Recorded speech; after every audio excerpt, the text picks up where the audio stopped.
Starting a new square. Once you have logged into your FileMaker database, it is now time to start a new square. Now you only follow this procedure if this square has never been set up.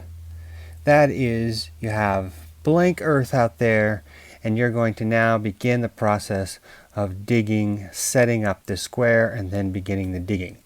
Nothing has been done up to this point. This is when you start a new square, and that's what we're going to explain in this episode. So as you look at our screen, you'll notice that most of the buttons are grayed out.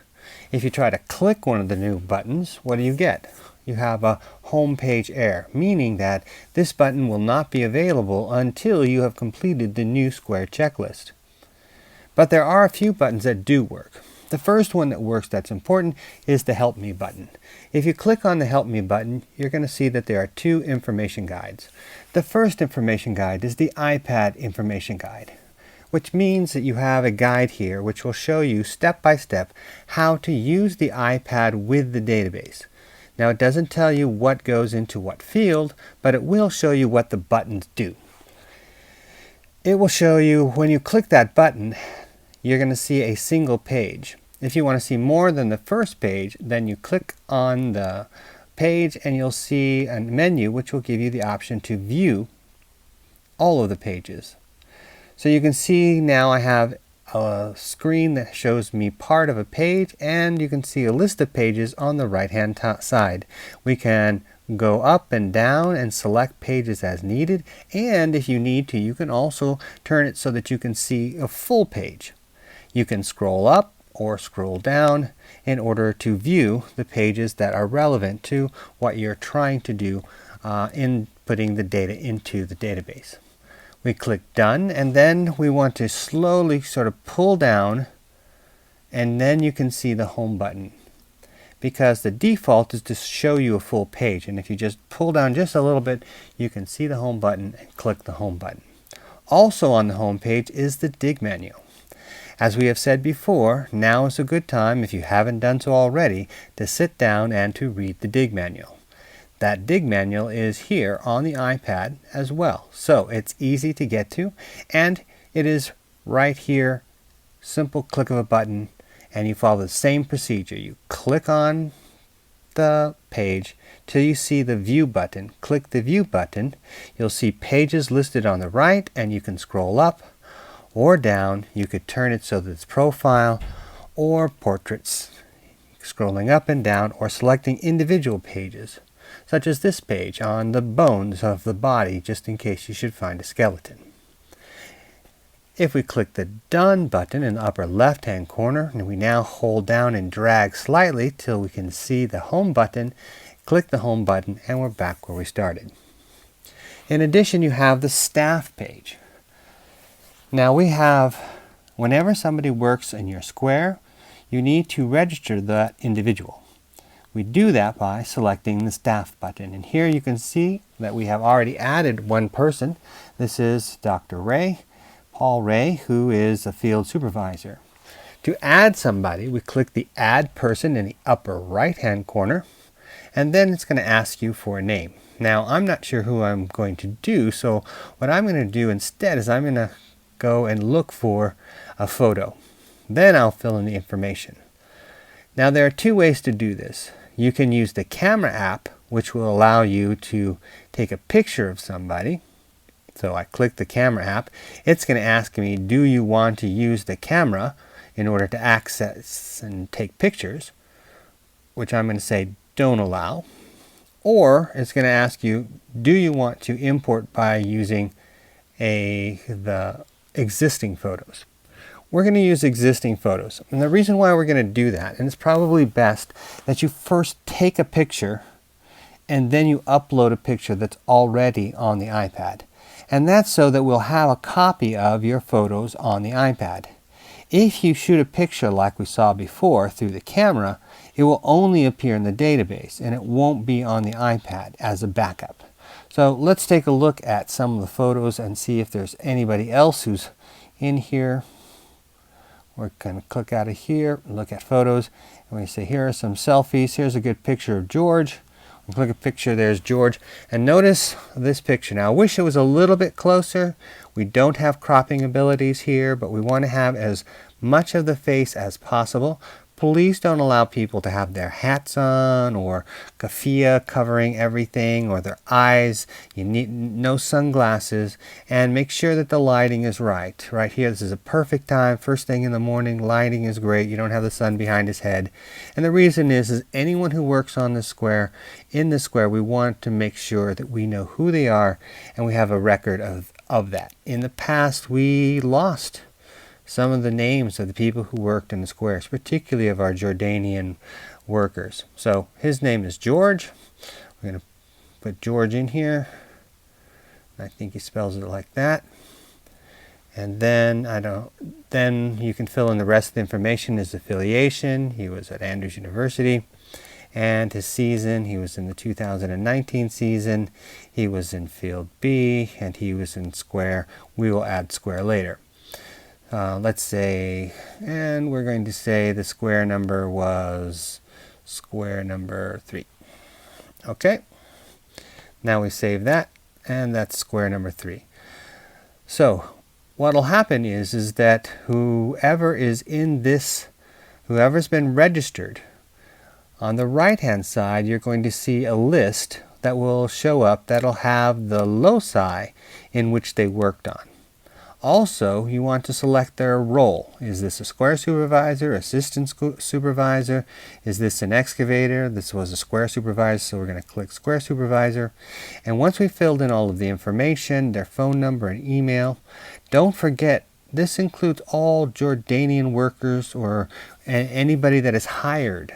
And the difference between an excavator and a worker is that workers are hired. They're paid to do the job, while excavators, those who dig, those are volunteers. So once that's done, you want to fill in everybody who's going to work in that square. You click the home button and we come back. Now we've learned what the help me button is. We've learned the staff button. Now it's time to do the new square. We click on the new square and it's going to ask you, do you want to do this? And we're going to say, yes, we do. And once that happens, it's going to show us this red screen. And whenever you see red like this, it means there's vital information which has not been recorded. There is something that you need to do before this will change from a red screen to whatever color may be associated with this particular part of the database. So let's take a look at the list. And you have a list here of the things that are expected to happen before you even take one trowel or one hoe or whatever it is that you're going to use to dig. Before you do any digging whatsoever, these are the steps that you must take for a new square. Now this applies to a new square only. So the first question is surveyor stakes. Did you do the surveyor stakes? Let's just assume that we did the surveyor stakes. We did the balk strings, we cleaned up the weeds, we cleared out the balk. Now it's time to set up the benchmarks. So we notice that there's a tab in the upper right hand side which says benchmarks. We select the benchmark tab, put in today's date, insert the date. Now I'm going to hit the current button, click outside the box, and notice that it has put that date in, and it's also added a new line. That's only if you need it. Sometimes what happens is that benchmarks change. We discover we put a benchmark in a place where we decide we need to excavate a new square. We're going to put in an elevation here. We're just going to make one up, 0.87. Whoops, sorry about that. Let's clear that. 888.87. This is in meters. So this is meters above sea level, our location. Now when it refers to a location, we're looking for a general description of where we should look if we're trying to find where the benchmark is. Now benchmark is very important. It is a benchmark. Benchmark is a description of where to find this thing, and it should be relative to the square. So in this case, we're going to put this benchmark on a large boulder, which is in upper northwest corner of the balk, north balk. Now, benchmarks are established by surveyors, either using GPS or a total station or some other device. Generally, before the excavation begins, they will mark a benchmark on a stone or something that's not going to move, and then they will give you a number and a coordinate for that. Always ask for the coordinate. Now, where is this? This is on a large stone.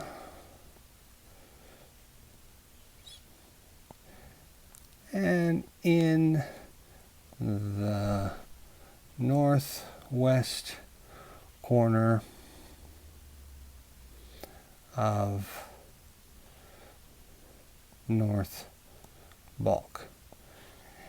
We try to be as specific as we can because sometimes you may not use it for a while and forget where it was, or it could get faded and it might take a little hunting to find it. So try to give a general description of where it's located and then some coordinates. Now what you see here are GPS coordinates, but you can also use other types of coordinates. We are using the Palestinian grid coordinates, or you could use longitude and latitude. Either way, this is where you would put the number, and I'm just going to make up some numbers so that we have something in there and you know what it should look like. Now, it is possible that you get it wrong and everything is wrong. Oh no, that wasn't the benchmark for this, it was a benchmark for something else, and you do have the ability to delete that, and that's something you should do only if you have permission from your field supervisor. You'll also note in the bottom there is what's known as the southwest corner coordinates.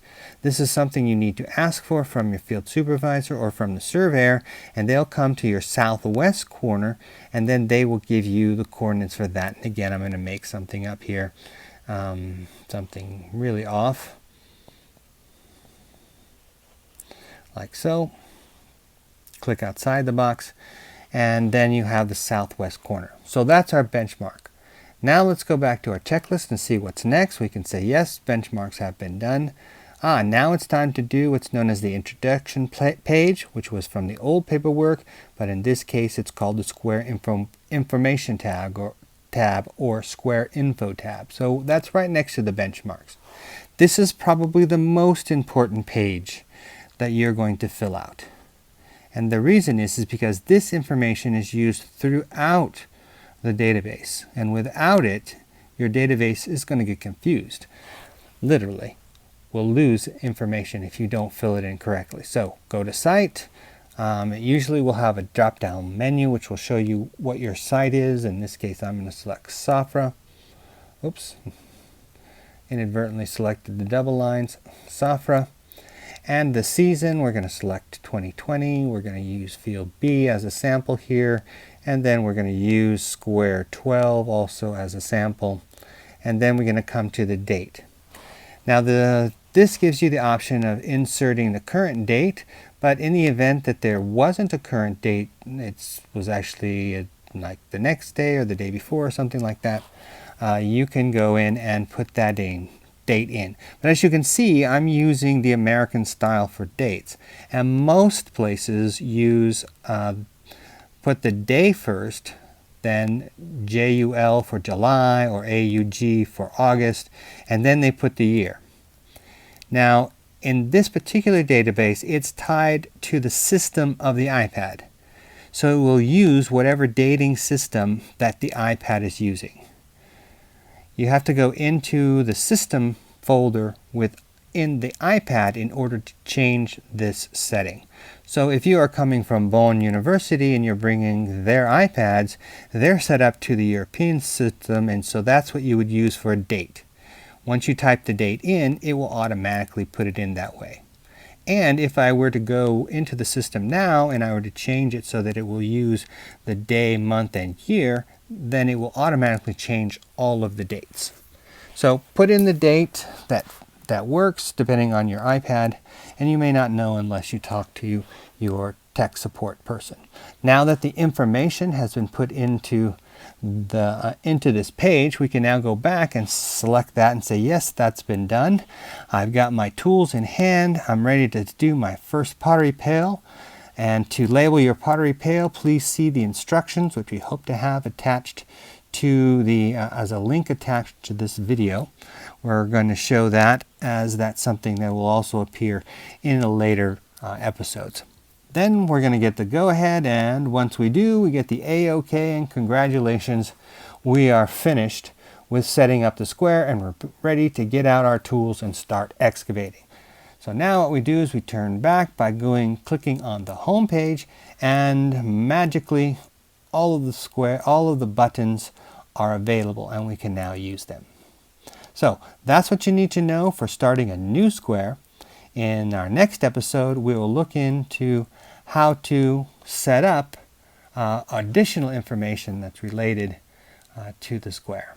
And that is, we're going to look at what these buttons do on the home page, and we're going to show you how to what this big beautiful blank box is on the right side, which is going to show you wonderful results.